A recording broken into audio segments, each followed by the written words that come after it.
Manaha. Hare Krishna. She will bring forth 9 daughters from the seed sown in her by you, and through the daughters you beget, the sages will duly beget children. Tvam cha samyaganushtaya nidesham ma ushatamaha maitirthi krita shesha kriyarto mam prapatsase. With your heart cleansed by properly carrying out my command, resigning to me the fruits of all your acts, you will finally attain to me. Kritvadayam cha jiveshu datva cha payamatmavan mayatmanam sahajagat drakshasi atmani cha pimam. Showing compassion to all living entities, you will attain self-realization. Giving assurance of safety to all, you will perceive your own self as well as all the universes in me and myself in you.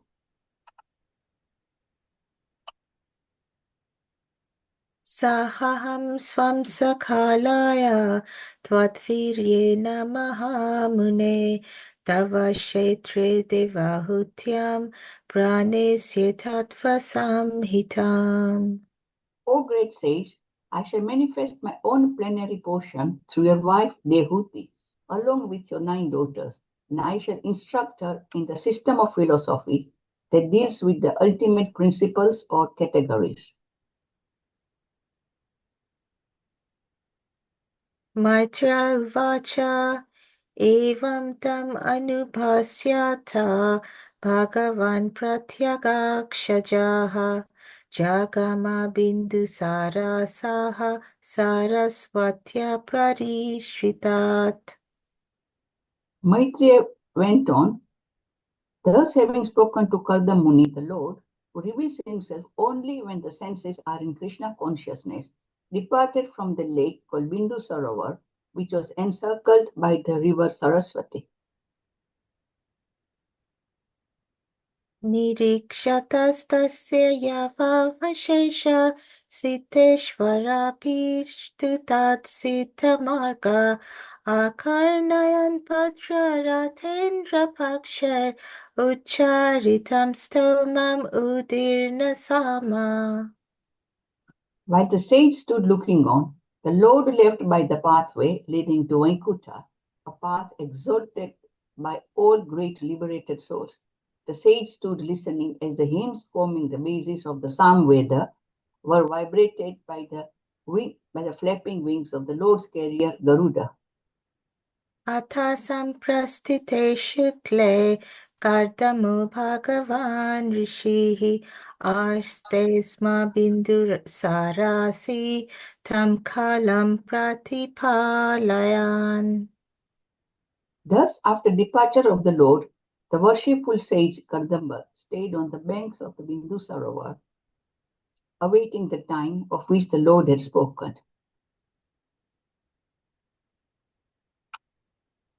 Manusyantanam astaya sata kumbha parichadam arupya swam duhitaram sabharya paryatan mahim.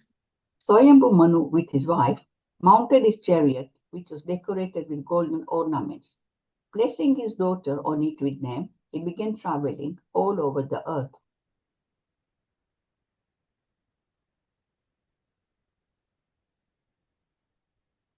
Asmin sutan van ahani bhagavan yat samadhishat upayat ashrama padam muneha shanta pratyasyatat. O Vidura, they reached the hermitage of the sage, who had just completed his vows of austerity on the very day foretold by the Lord. Yasmin bhagavato netran nyapatan ashubindavaha kripaya samparitasya prapaneripitaya prisham Tadvai Bindusaro Nama Saraswatya Plutam Punyam Shivam Rita Jalam Maharshi Kanat Sevitam. The holy lake Bindu Sarovar, flooded by the waters of the river Saraswati, was resorted to by a host of eminent sages. Its holy water was not only auspicious as yet sweet as nectar, it was called Bindu Sarovar because drops of tears had fallen there from the eyes of the Lord, who was overwhelmed by extreme compassion about the sage who had sought his protection. Punyajumalata chale kujat punyamrigat vijay sarvartupala pushpatyam vanaraji shriyan vitam. The shore of the lake was surrounded by clusters of pious trees and creepers, rich in fruits and flowers for all seasons, that afforded shelter to the pious animals and the birds which uttered various cries. It was adorned by the beauty of groves of forest trees. Matta dvijaka nirkushtam, matta pramara vipranmam, matta barhina tatopam, avayan matta kokilam. The area resounded with the notes of overjoyed birds. Intoxicated bees wandered there. Intoxicated peacocks proudly danced, and merry cuckoos called one another. Kadamba champaka shoka karanja bakula sane kunda mandara kuta jesh kuchuta pote alankritam karanda veplaver hamse kurare jala kukute sarasaish chakravakescha chakurer valgukujitam. Lake Bindu Sarovar was adorned by flowering trees such as Kadam, Champaka, Ashoka, Karanja, Bakula, Asana, Kunda, Mandara, Kutaja, and young mango trees. The air was filled with the pleasing notes of Karandava ducks, plovers, swans, ospreys, waterfowl, cranes, chakravakas, and chakoras. Hare Krishna. Thank you for giving me the opportunity, Indira Mataji. Hare Krishna, Mataji. If I've made any mistakes, please forgive me. Thank you for the opportunity. Hare Krishna. Hare Krishna. Hare Thank you very much for your recitation, Mataji. Hare Krishna Mataji's and Prabhuji's and all the assembled devotees. Tanvat pranams to you. Thank you so much, Mataji, for a beautiful recitation. And we will start today's session. And I'll start sharing my screen now.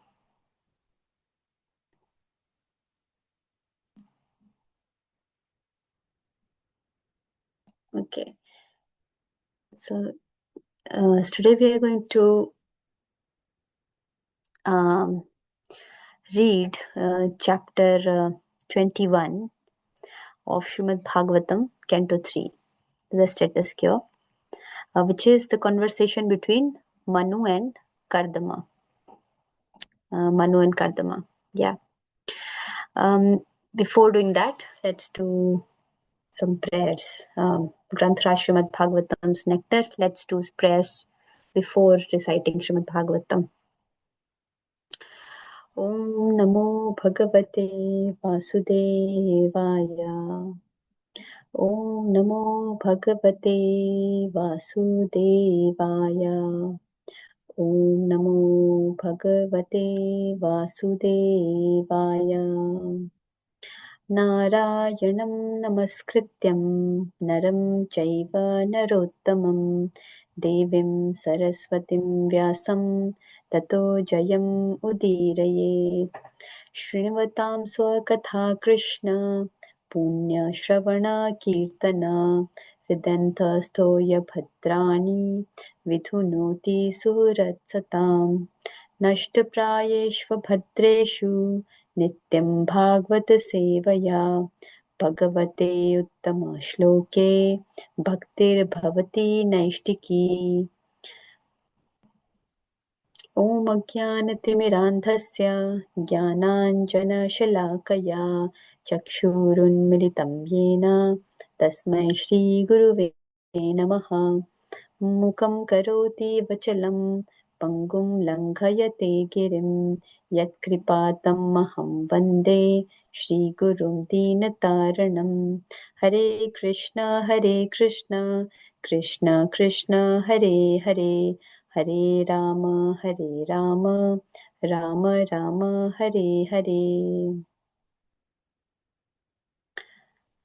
Hare Krishna. So we are today going to recite and read and discuss verses 35 till 41. So I'll just go through it quickly again and then we can go through the chapter. Srimad Bhagavatam 3.21.35. अथ सम्प्रष्ठिते शुक्ले कर्दमो भगवान् ऋषिः आस्ते स्म बिन्दुसरसि तं कालं प्रतिपालयन्. Translation. Then after the departure of the Lord, the worshipful sage Kardama stayed on the bank of Bindu Sarovar, awaiting the time of which the Lord had spoken. Manuः सन्दनमास्थाय शातकौम्भपरिच्छदम् आरोप्य Swan दुहितरं सभार्य परयतन्महिम्. Translation and purport. Swayambhuva Manu, with his wife, mounted his chariot, which was decorated with golden ornaments. Placing his daughter on it with them, he began traveling all over the earth. The Emperor Manu, as the great ruler of the world, could have engaged an agent to find a suitable husband for his daughter. But because he loved her just as a father should, he himself left his state on a golden chariot with only his wife to find her a suitable husband. Tasmin sudhanvannahin ahani bhagavan yat samadishad upayad ashrama padam muneh shanta vratasya tat. O Vidura, they reached the hermitage of the sage, who had just completed his vows of austerity on the very day foretold by the Lord. Yasmin bhagavato netran nyapatan ashrubindavaha kripaya samparittasya prapanne arpitya bhrisham tadvai bindusaro nama sarasvatya pariplutam punyam shivamrita jalam maharishi ganasevitam. The holy lake Bindu Sarovar, flooded by the waters of the river Saraswati, was resorted to by hosts of eminent sages. Its holy water was not only auspicious but as sweet as nectar. It was called Bindu Sarovar because drops of tears had fallen from the eyes of the Lord, who was overwhelmed by extreme compassion for the sage who had sought his protection. Kardama Muni underwent austerities to gain the causeless mercy of the Lord, and when the Lord arrived there, he was so compassionate that in pleasure he shed tears, which became Bindu Sarovar. Bindu Sarovar is therefore worshipped by great sages and learned scholars because, according to the philosophy of the Absolute Truth, the Lord and the tears from his eyes are not different.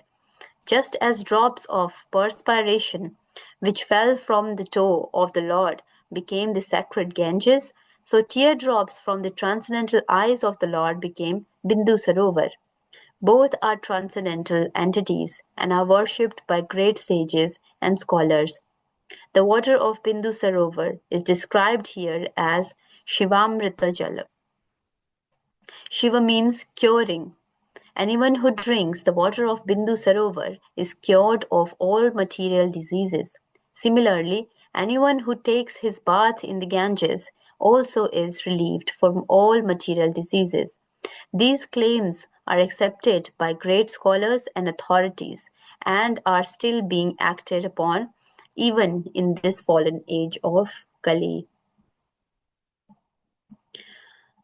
पुण्य द्रुमलता जाल है कूजत पुण्य मृग द्विज है सर्वर्तु फल पुष्पाध्यम वनराजी श्रियान्वितम. The shore of the lake was surrounded by clusters of pious trees and creepers, rich in fruits and flowers of all seasons, that afforded shelter to pious animals and birds, which uttered various cries. It was adorned by the beauty of groves of forest trees. Purport. It is stated here that Bindu Sarovar was surrounded by pious trees and birds. As there are different classes of men in human society, some pious and virtuous and some impious and sinful, so also among trees and birds there are the pious and the impious. Trees which do not bear nice fruits or flowers are considered impious. And birds which are very nasty, such as crows, are considered impious. In the land surrounding Bindu Sarovar, there was not a single impious bird or tree. Every tree bore fruits and flowers, and every bird sang the glories of the Lord. Hare Krishna, Krishna Krishna, Hare Hare, Hare Rama, Rama Rama, Hare Hare. मतद्विजगणैर्गुष्टं मत्तभ्रमरविभ्रमं मत्तभर्हीनतातोपम् आह्वयन्मत्तकोकिलम्. The area surrounded with the notes of overjoyed birds. Intoxicated bees wandered there, intoxicated peacocks proudly danced, and merry cuckoos called one another. Purport. The beauty of the pleasant sounds heard in the area surrounding Lake Bindu Sarovar is described here. After drinking honey, the black bees became maddened, and they hummed in intoxication. Merry peacocks danced just like actors and actresses, and merry cuckoos called their mates very nicely.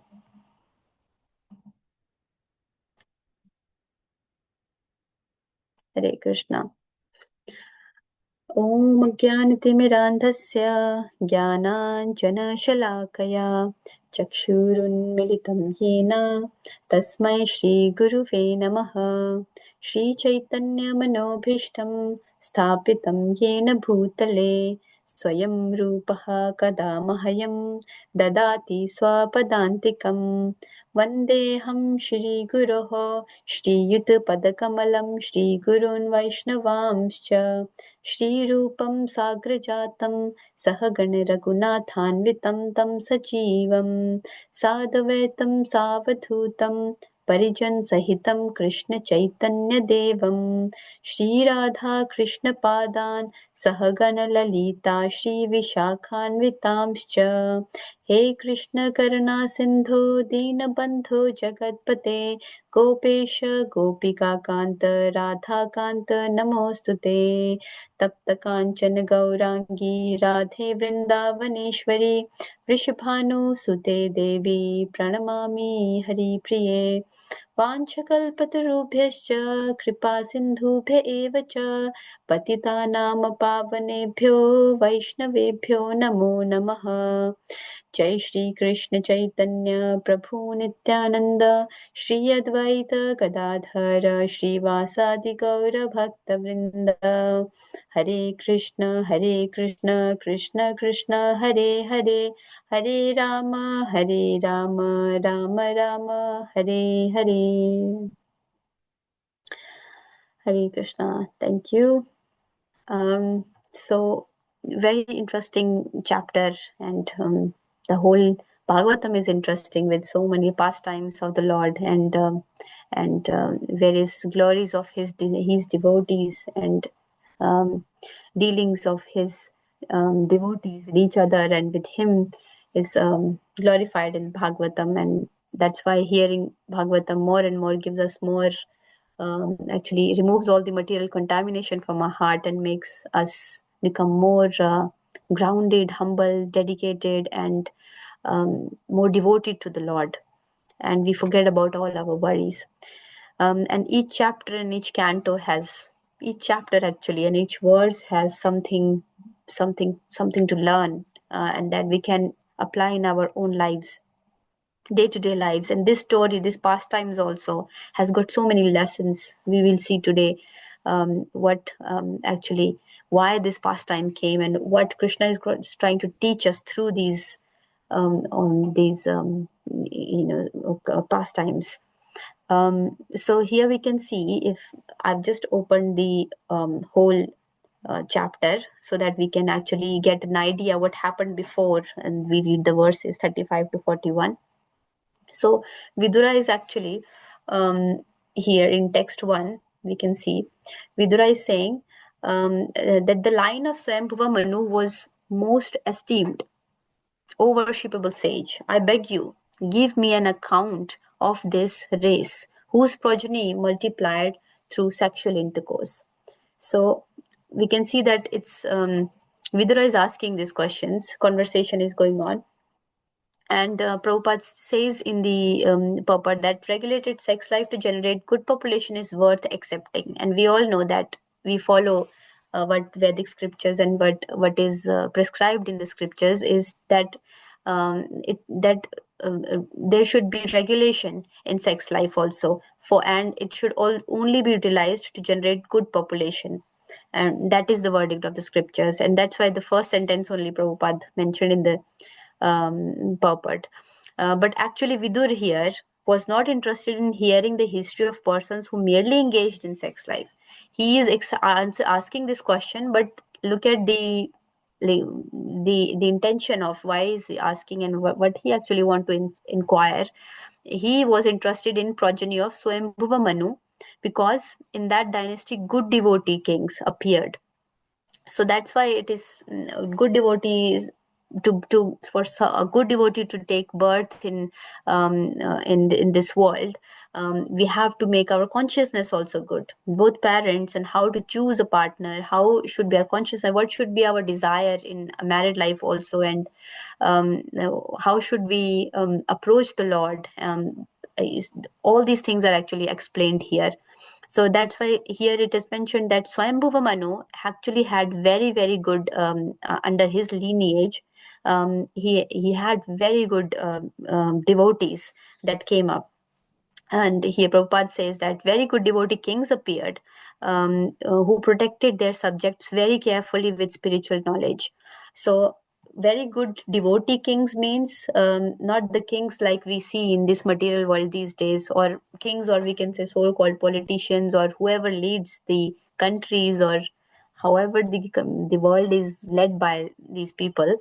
They are actually not spiritually inclined, and there is no depth in the knowledge, and there is no standards.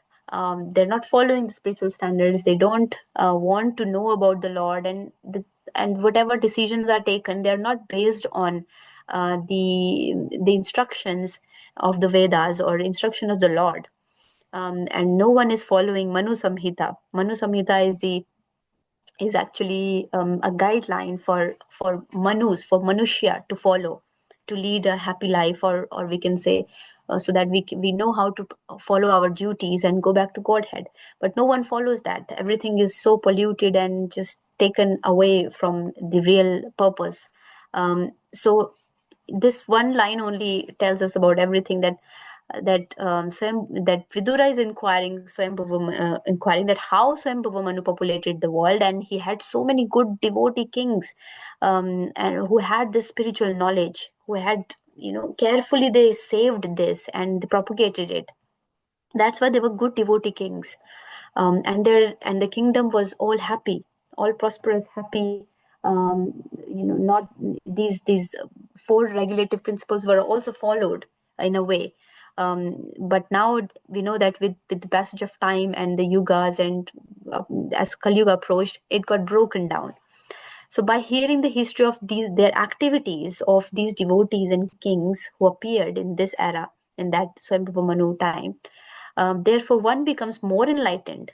So that's why we're hearing this katha and this pastime also, because when we hear about it, we become more enlightened, because it is full of Lord's glories and these devotees also, how pure they were, and how they, even if they fell down, how they got up, and how they started devoting themselves completely to the Lord, and how they learned from their mistakes.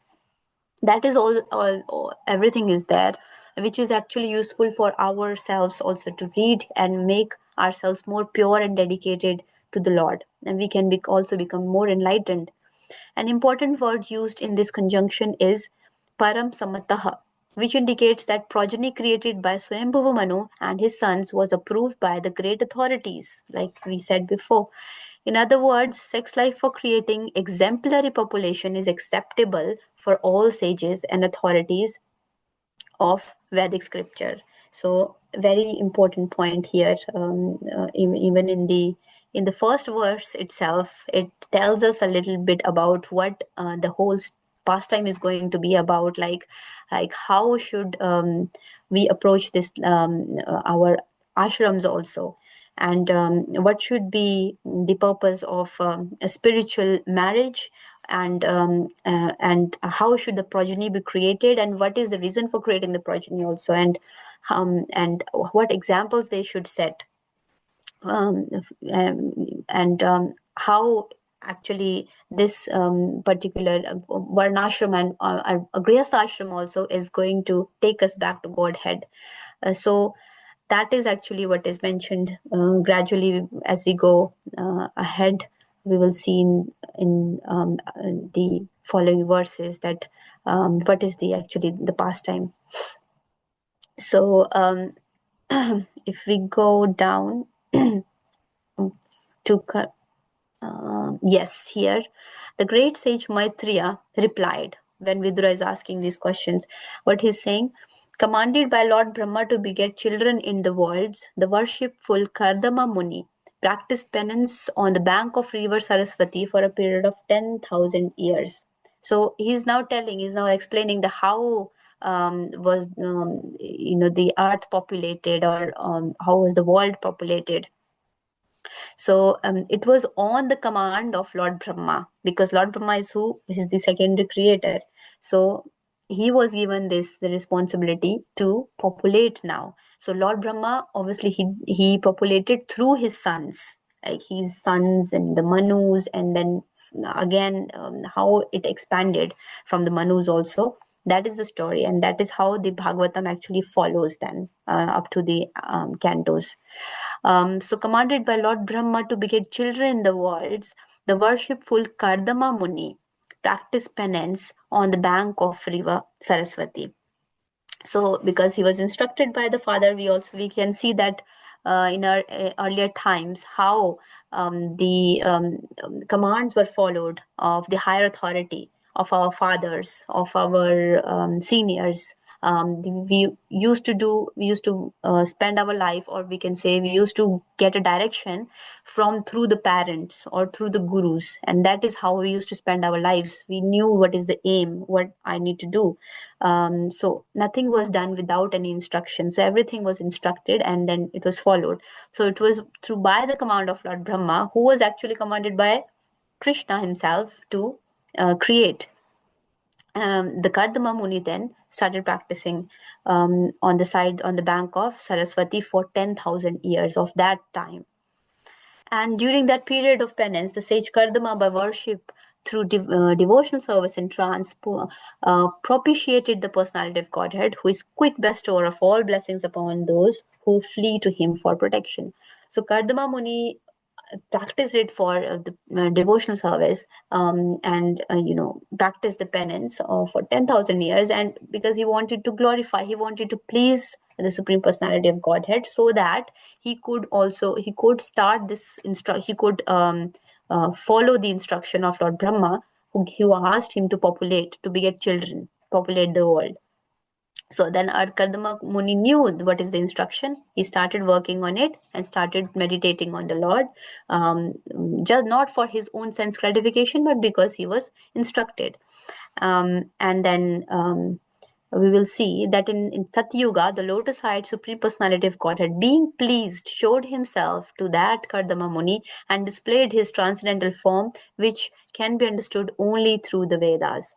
So we can see a very important point here, and can only be understood through the Vedas, because we cannot understand Supreme Personality of Godhead through speculation or through just imagination, or we cannot understand him so easily. So in order to understand the Lord, we have to become so pure, and we have to actually please him. And how can we please him? Through doing pure devotional service. And pure devotional service, how does it come? It doesn't come in a day or two, or maybe year, or even lifetimes also. It comes when we follow the instructions of our acharyas, of our spiritual master, and please the devotees of the Lord. Then Krishna actually becomes pleased when he sees sincerity, and dedication and humbleness and humility, and no envy, no other kind of material this contamination and anarthas. Then he becomes pleased, seeing the sincerity and pure love towards him, and then he becomes pleased, and then he actually gives us this spiritual eyes and spiritual vision, or divya chakshu, that through which we can actually perceive the form of Lord. It is not easy to understand the form of Lord also, or to be able to see it. But Kardama Muni, because he pleased the Lord, he was following the instructions properly, he was dedicated, and he had his desire was to actually please the Lord. Populating the world is also an instruction. So that's why the Supreme Personality of Godhead, he got pleased, and he showed his beautiful lotus-eyed form, the four-handed form, to Kardama Muni, which is very, very rare to be seen by an ordinary person. And then in the next verses, it is shown how Kardama Muni saw the Supreme Personality of Godhead, and how beautiful his form was. And then the Lord is glorified.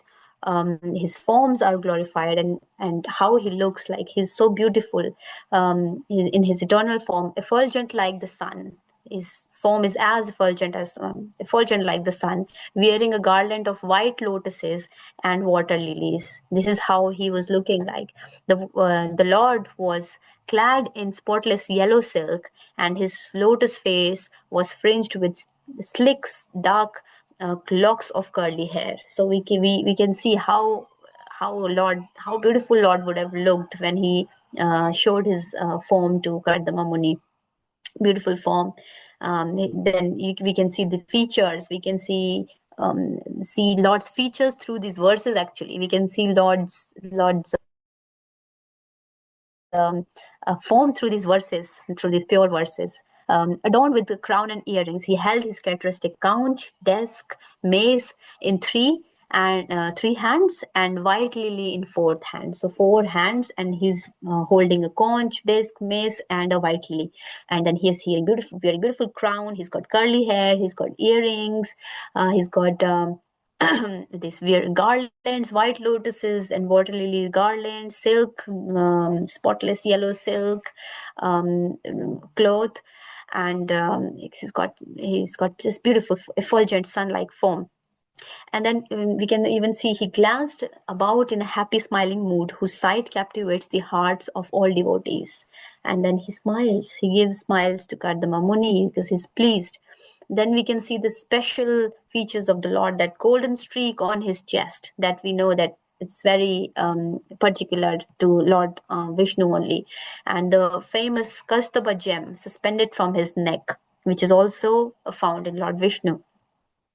He stood in the air with his lotus feet placed on the shoulders of Garuda. So he's such a beautiful form. On Garuda, he's coming in his four-handed form, showing his beautiful form to Kardama Muni. Then Kardama Muni actually realizes that Supreme Personality of Godhead is a person, beautiful form, greatly satisfied because his transcendental desire was fulfilled to have darshan of the Lord, to get to see him, and to offer his prayers to him. So see, this particular verse so shows how we should, if God appears in front of us, suppose he comes in front of us now, what will we do? We should think about it, like, if he comes in front of me now, what will I do? Will I ask him something? And what will be my reaction? So let's see what Kardama Muni did. He fell on the ground with his head bowed to offer obeisances unto the lotus feet of the Lord. This is what a devotee would do. A pure devotee would do that just pay obeisances, offer prayers, and offer as much as prayers and glorifications as he can. So his heart naturally full of love of God, with folded hands, he satisfied the Lord with prayers. So in next few verses, he's just glorifying the Lord, his beauty, and all the Bhagavatam that we've read till now, first canto, second canto, third canto, how he creates. He's Mahavishnu. He is the beginning, end, and middle of creation. From him comes everything. He annihilates everything. All these things that we've about creation that we have read, he actually glorifies the Lord by using all those verses. Look, your lotus feet are true vessel to take one across the ocean of mundane nescience. Only person deprived from their intelligence by the spell of deluding energy will worship those feet with a view to attain the trivial monetary pleasures of senses. So this is how we should glorify the Lord and satisfy the Lord. Because he's the controller. He's our Father, and and then after glorifying the Lord, while he's glorifying the Lord, he then he just doesn't go straight away ask for something, like, give me this. No, he glorified the Lord. He bowed down. He showed proper etiquettes, and then he told him what was his desire actually. Why was he practicing for so many years? Therefore, desiring to marry a girl of like disposition, who may prove to be a veritable cow of plenty in my married life, to satisfy my lustful desire, I too have sought the shelter of your lotus feet, which are the source of everything, for you are like a desired tree. Now Kardama Muni actually told him that he is looking for a suitable girl to marry, because he's been instructed to populate the world. So and now then, but the way he has asked for it, and the way he has proposed, or the way he has said these verses to the Lord are very, very submissive way, in a humble way, and not in a in a mood of enjoying something, or is asking because he's instructed. And in that question and in that ask also, he's glorifying the Lord. So his desire is actually aligned with the desire of the Lord. O my Lord, O Master of the leader of all living entities, under your direction, all conditioned souls are bound by rope, are constantly engaged in satisfying their desires. Following them, O embodiment of religion, I also bear oblations for you. You are eternal time. So he's kept on glorifying the Lord with beautiful verses. And then what happened? Another very important point here, that Supreme Personality of Godhead, then, when he was pleased hearing all these verses, and when he heard what actually Kardama Muni is asking for, then what he replies here, he says, having come to know what was in your mind, I have already arranged for you for that. for which you have worshipped me well through your mental and sensory discipline. So Prabhupada very beautifully says in the purport that Supreme Personality of Godhead in his Paramatma feature is situated in everyone's heart. Because Lord in everyone's heart knows what are the desires of a devotee, what are the desires of everyone, not just a devotee. Whatever anarthas we have, whatever desires we have, whatever past lives we carry, karmas we carry from past lives, what is going to happen in the future, everyone is there in the witness. Like Krishna knows everything, he's witnessing.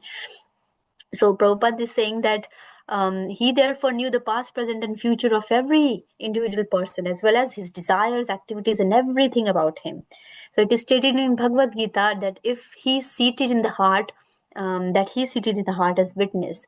So the Supreme Personality of Godhead knew the heart's desire of Kardama Muni also, and he already arranged for the fulfillment of his desires.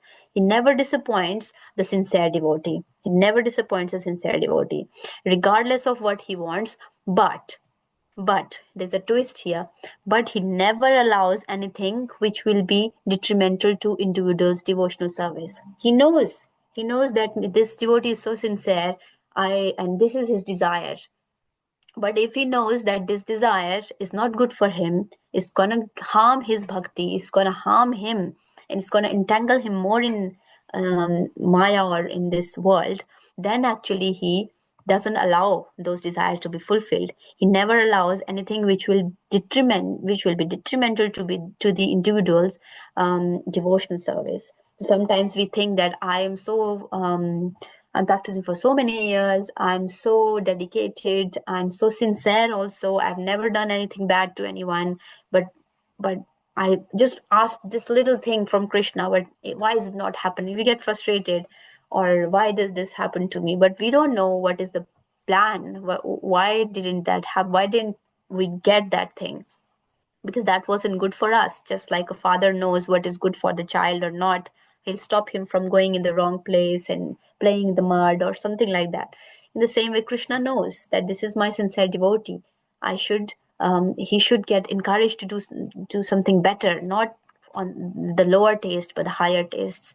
So very nice point of one of the verses.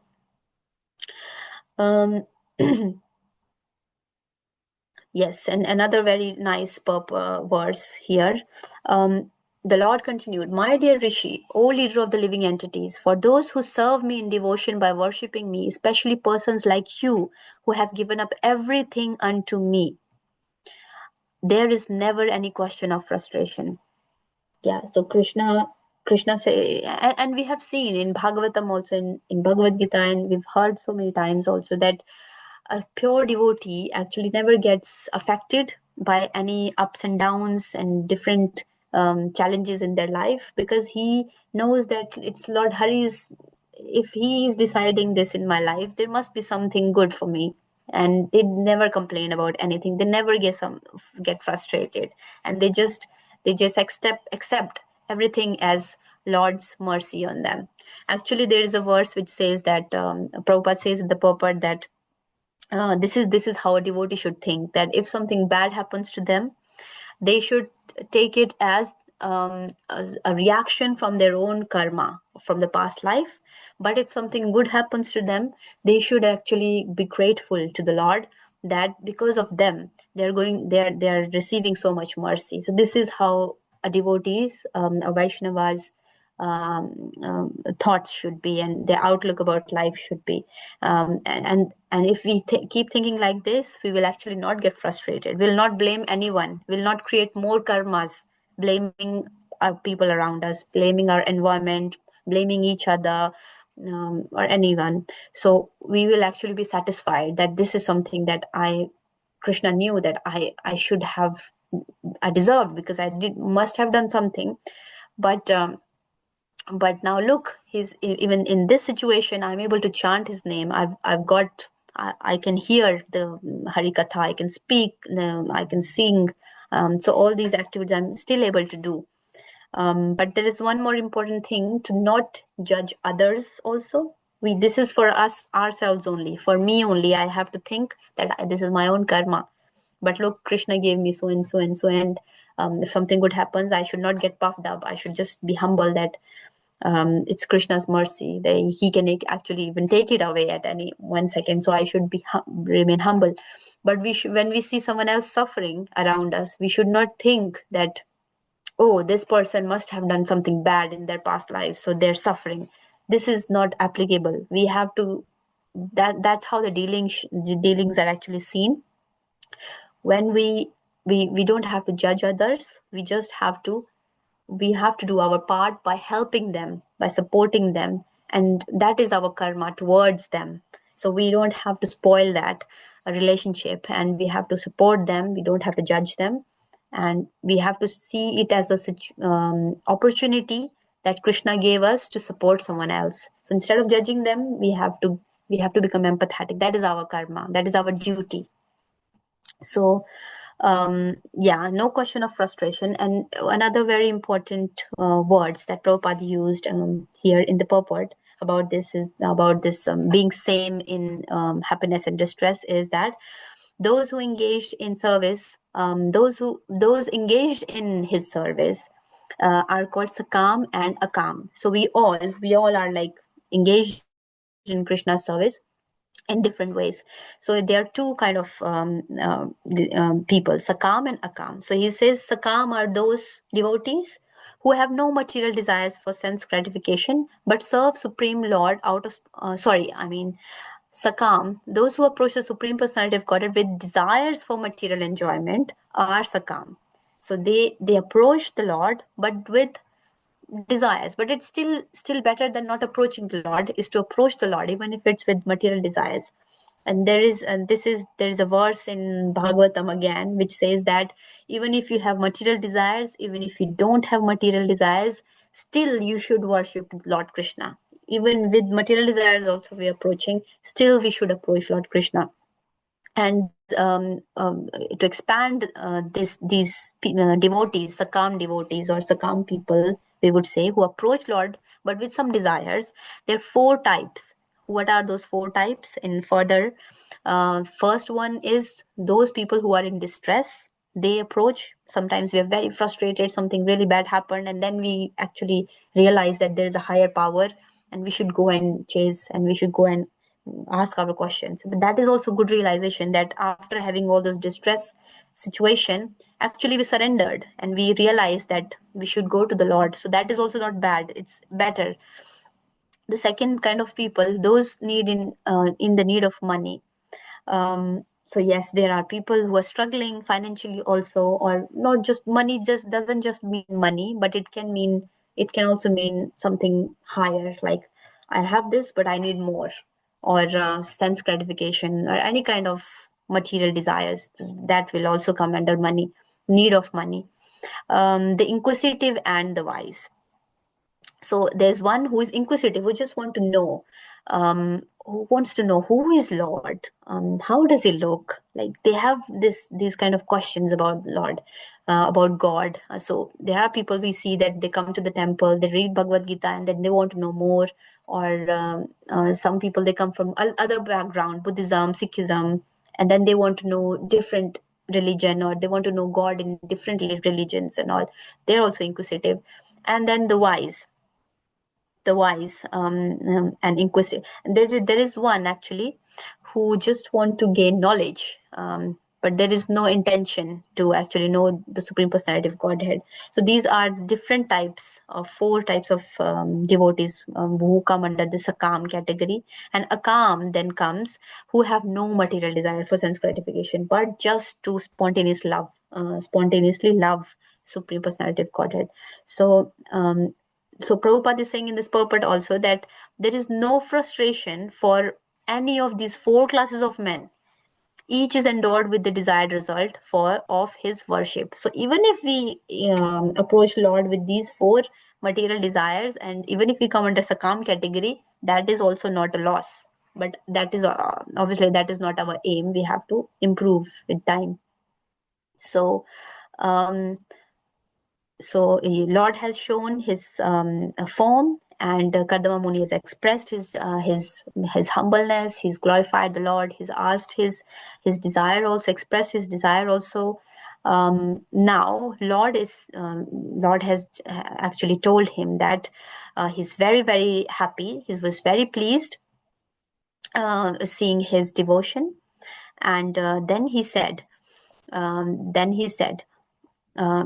I already know what you need. I've already fulfilled. I've already sanctioned what you wanted. And there's already a plan for you. And then he said that the Emperor Swayambhuva Manu, the son of Lord Brahma, who is well known for his righteous acts, has his seat in Brahmasarovar. Sorry, not Brahmasarovar, his seat in Brahmavrata, and rules over the earth with its 7 oceans. So he said that he, Swayambhuva Manu, along with his wife, is going to actually, here somewhere it was here, wishing is going to see you in this regard. Because because Swayambhuva Manu's daughter has grown up for marriage, and he's going to wishing to see you. So he told him, and then he told him this plan also, that he has grown up daughter. He looks like this. He's ready for marriage. She's got a very good character and good qualities, and she's searching for a good husband. So, my dear sir, her parents will come to see you, who are exactly suitable for her, just to deliver their daughter as your wife. And then he's also told about the next plan, like what is going to be after that. She will bring forth 9 daughters from the seed that you, seed sown in her by you. And through the daughters, the sages will duly beget children. So this is like the plan of how the population will be expanded, but the focus is also on having good, spiritually inclined children. So 9 daughters will come, and the 9 daughters will then beget children with the sages, so that the children will also become spiritually sound. So this was Lord Kapila's prediction is also done here only, and then Lord reveals here that, O great sage, I shall manifest my own plenary portion through your wife Devahuti, who is Swayambhuva Manu's daughter and Satrupa's daughter, along with your 9 daughters, and I shall instruct her in the system of philosophy that deals with the ultimate principles or categories. So the Lord has revealed that 9 daughters, and then I will come in the form of Lord Kapila, and then I will instruct the Shankhya philosophy to Devahuti, and I'll instruct her. So, but we have to see here that Shankhya philosophy is also of 2 types. So one is, Prabhupada says in the purport that one is one of the Shankhya philosophy is given by the Lord, Supreme Personality of Godhead, in the form of Kapila, which is not godless, which is godly philosophy, which is around godness. But the other Shankhya philosophy also Lord only came in form of, which is also called Buddhism, which is godlessness. So these 2 are actually done by the same Lord in different times, eras, and different forms. So godless also and godly also, 2 types of philosophies. The one that Kapila Deva will instruct is godly Shankhya philosophy, that we will read later on. So also what happened here, very interesting thing happened, that the Lord, it is mentioned in the verses, is that the Lord actually had tears. He had tears in his eyes when he saw the devotion and austerity and devotional service of Kardama Muni. He had tears. And those tears actually, when it fell from the eyes of the Supreme Personality of Godhead, they became Bindu Sarovar, this big water body from his eyes, and that is known as Bindu Sarovar, which is still present in this planet. There is still a place, Bindu Sarovar, and it is said in the purport, it is written that Bindu Sarovar, whatever, if you drink that nectarian water, because the tears of Lord are non-different from the Lord himself, so it holds so such a great importance and reverence. So the tears, if you drink the water of Bindu Sarovar, it removes all the material diseases. And then Prabhupada in the purport again says that if in the same way, when we bathe in the Ganges, which nowadays we know that people have polluted, people have done so many, they're not maintaining it, but still it still has its value. It still has, it will not lose its value and its importance and the spiritual value it has. So when we bathe in Ganges, our material diseases are actually taken away. And in the same way, when we drink water from Bindu Sarovar, our material diseases they're gone. So this is what the scriptures say till now. And even if we are in Kali Yuga, but still we treat it as it is.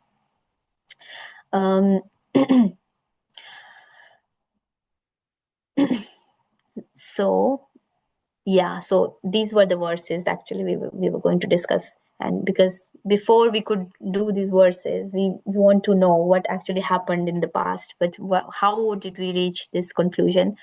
So then after the departure of the Lord, now Lord has given him his blessings, and he's told him about his plan. Now he's actually departing, and the Bindu Sarovar has also established. It came about. And the Lord departed, and the worshipful sage Kardama stayed on the Bindu Sarovar, awaiting time of which the Lord had spoken. Because Lord spoke to him that today only this will happen. Lord left, and then he told about the prediction that today only, at the same time, Swayambhava Manu is going to come with his daughter.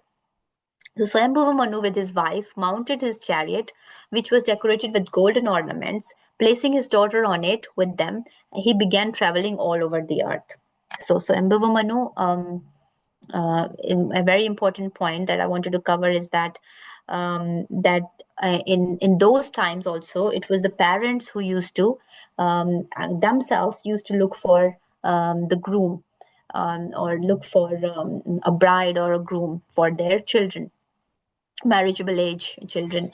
But Prabhupada says in one of the verses that it was not given, there was no independence given to women, especially to find their own partners or their own husbands, but it was the parents who were given this responsibility. And we can see here also, Prabhupada has somewhere in the purport also said, the great ruler of the world could have engaged an agent to find a suitable husband for his daughter, but because he loved her just as a father should, he himself left his state on a golden chariot with only his wife to find her a suitable husband. And then, O Vidura, they reached the hermitage of the sage, who had just completed his vows of austerity on the very day foretold by the Lord. Like I said, on the very day that the Lord left, Swayambhava Manu also began his trip and this journey. The holy lake Bindusarovar, flooded by the waters of the river Saraswati, was resorted by the host of eminent sages. So this place becomes so special, so special. Lord has been there. It's just like Lord himself, the Sarovar. The holy water was not only auspicious, but as sweet as nectar.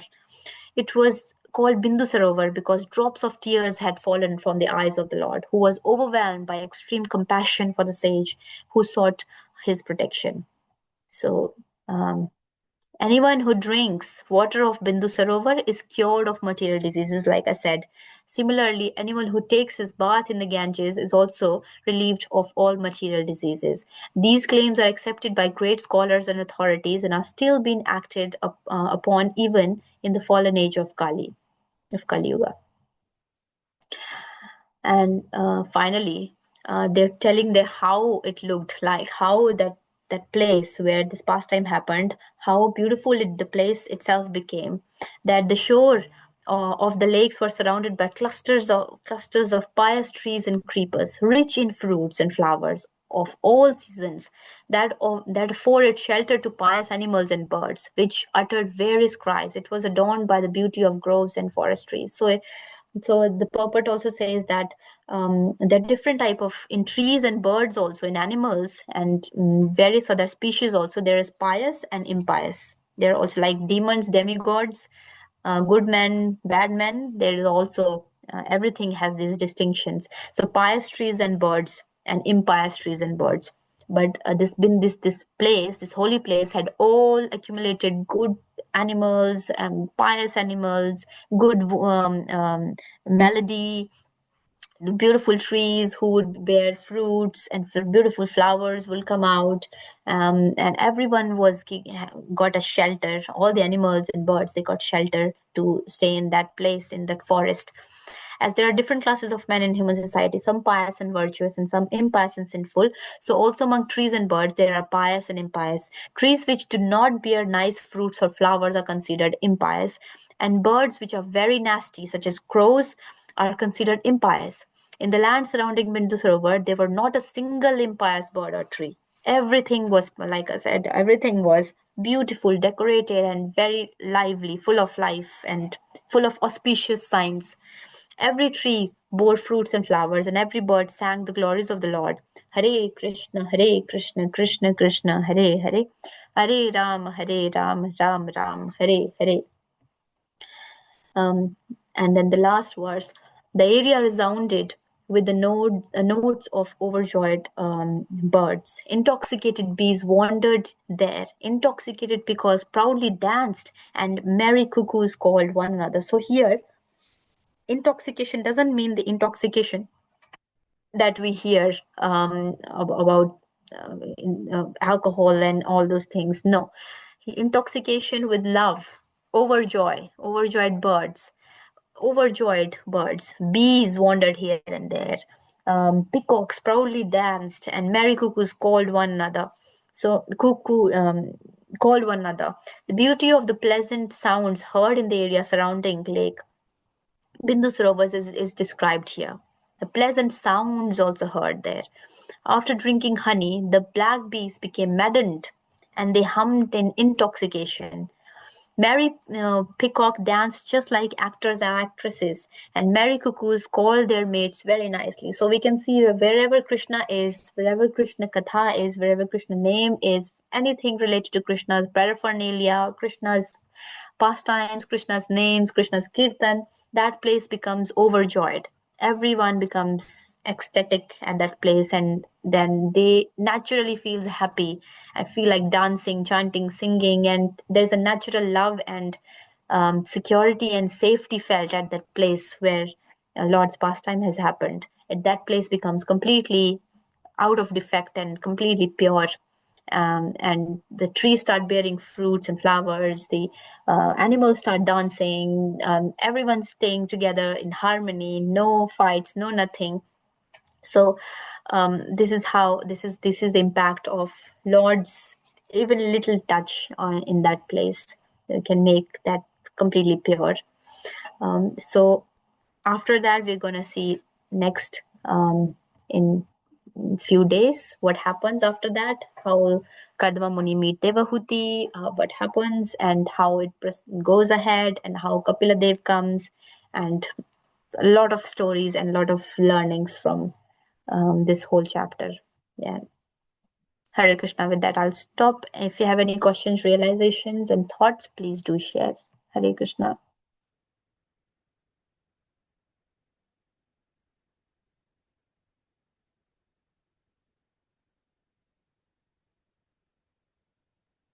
Is there anyone who's hearing this pastime for the first time?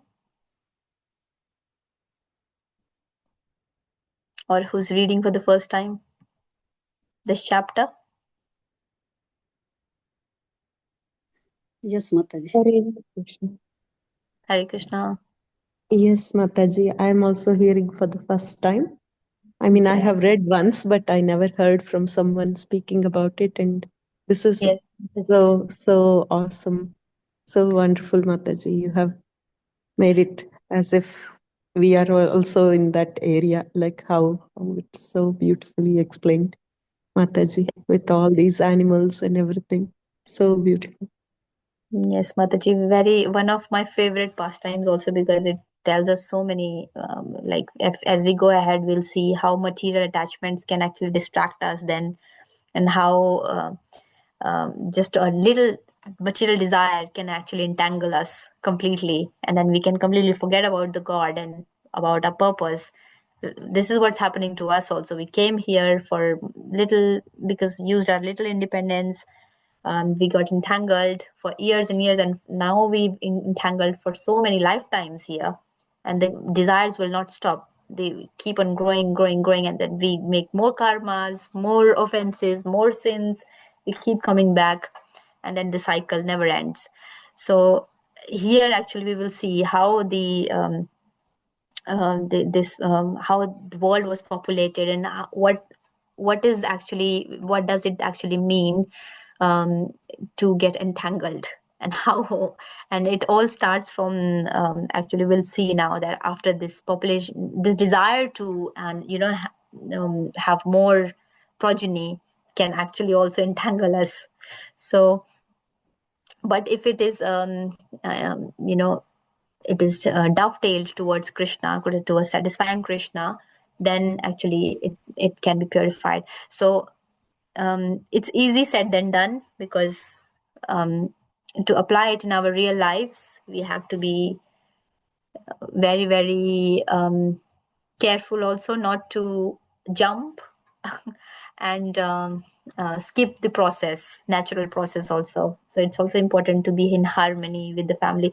So I think as we go ahead in the next few verses and chapters, it will open up so many questions and so many we can relate to our own lives, like and how to get out of that cycle, and naturally, without making without having to compromise with our family duties also. So it's very beautiful chapter, a very beautiful chapter, and the whole chapter and this pastime of Kardama Muni and Devahuti gives us so much reflection about material life, and how to get out of it, and what impact it has on our lives. So just wanted to share that. I wanted to read it again and again, because the more we read, the more we get back to to devotional service, and we remind ourselves why we are here. Hare Krishna, Mataji. Any other reflections, or any Matajis want to add something that they know, because I'm also learning, they would like to share? Manisha Mataji, is this your have you joined before? No, Mataji. Yeah, I've joined Mataji before, but this is my first for this canto. Okay, I see. Thank you, Mataji. Thank you for joining. Just looking if someone is new. Naina Mataji, is this your have you joined before as well? Hare Krishna, Mataji. Yes, I have been joining for some time now, since the lockdown. Oh, amazing. But on and off. So there are, I have missed a lot of sessions also due to other commitments. Yes. But yes, no, I'm enjoying as and when I can, and your explanation is very nice. You can really relate to it when you're explaining about the Bindu Sarovar and the birds and the bees. You can actually visualize that scene, and it's so very beautiful and very calming for the mind. It feels like going to Bindu Sarovar now. You can, like yes. we should visit that place, the pastimes, where the pastimes happened. And now that Bhagavatam has said that the water of Bindu Sarovar is like nectar, it's so sweet. Yes. Now it feels like going, visiting these pastimes, places. Thank you, Mataji. Hare Krishna. Okay, if there is no thoughts, then and no other reflections, then we will end today's session. And it's I think it's the Kartik month is going to end soon on Wednesday. So it's very nice to hear Krishna Katha and glorify the Lord. And I hope everyone is singing Damodara Ashtakam at their homes, offering ghee lamps to Krishna. And there's immense benefit. I mean, spiritual or whatever you say of doing that. And it's like discount in in this whole year. If you can't do in the whole year, if by mistake if we offer a ghee lamp, it's I mean, unbelievable the effects of that. That we can't imagine how much we can progress even if doing a little service in this month. It can be chanting more, it can be reading, it can be especially offering ghee lamp, even if it's at home. It can also help the pitras and the ancestors. They also wait when this month will come and my lineage and my family members will offer a ghee lamp, because they also get the credit. So it's the benefits and the glories of Kartik month, I would say. Glories is out of this world. I mean, unexplainable. So please, just 2 days left. So I can only say that whatever, even charity, whatever charity you do, charity can be in the form of sharing Hare Krishna mantra with someone, or prasadam with Vaishnavas, or with the family also, and offering it to the Lord in the home and altar, reading Bhagavad Gita or distributing Bhagavad Gita, distributing books. That's all charity. So whatever we do, whatever pious activities we do in Kartik month, it never gets erased from the diary. And also whatever sinful activities we do, that also. So we have to be careful that we're not making any offenses, or we're keeping up our Kartik vows and utilizing this month as much as possible. Now that it's only 2 days left. So if we haven't done yet, so even if we can offer ghee lamp once in the temple, inside the temple, that will be really great. At homes, if not in temple, at homes, it's the same. But just wanted to, because we are here, we're glorifying Bhagavatam, so why not talk about Kartik month also, that let's do something in this Kartik. And if we have missed something during the year, and even if we made some mistakes during the year, we can ask for forgiveness, and then we can do something extra, little bit more. Thank you so much. Wishing you all nice Kartik month, rest of the 2 days, and hope you can read, you can keep focus and keep your taste in Bhagavatam like this, and read on your own time also. And please forgive me for any offenses or any mistakes if I've made. And thank you so much for joining. Hare Krishna. Hare Krishna. Hare Krishna. Krishna Mataji. Hare Thank Krishna. you. Panchakapatruभ्यश्च कृपासिन्धुभ्यैव च पतितानां पावनेभ्यो वैष्णवेभ्यो नमो नमः। शतकोटि वैष्णववृंद की जय, श्री प्रभुपाद की जय, ग्रंथराज श्रीमद् भागवतम की जय। Thank you, Mataji. Very nice class. Thank you. Thank you, Thank you, Mataji. Hare Krishna. Hare Krishna. Hare Krishna.